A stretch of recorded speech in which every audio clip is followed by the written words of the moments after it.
বাপ দাদার বিশাল জমি পড়ে থাকলে থাকুক, আমি হইলাম পণ্ডিত শিয়াল। অন্যের মাথায় কাঁঠাল ভেঙে খাওয়ার জন্যই তো আমার জন্ম। আমি কেন গাদার মতো খাটুম? গ্রামে থাকত এক বড় লোক শিয়াল। জমি জমার কোনো অভাব ছিল না, কিন্তু সে ছিল ভীষণ অলস।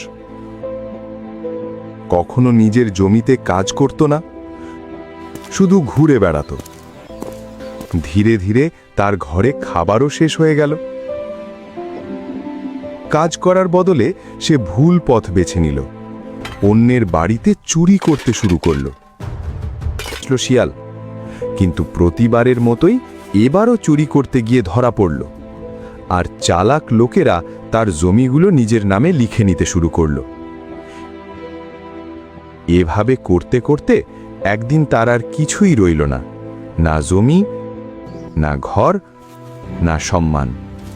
শেষে অসুস্থ হয়ে পড়ল, কিন্তু চিকিৎসা করানোর মতো কিছুই ছিল না তার কাছে। একদিন নিঃশব্দে সে মারা গেল।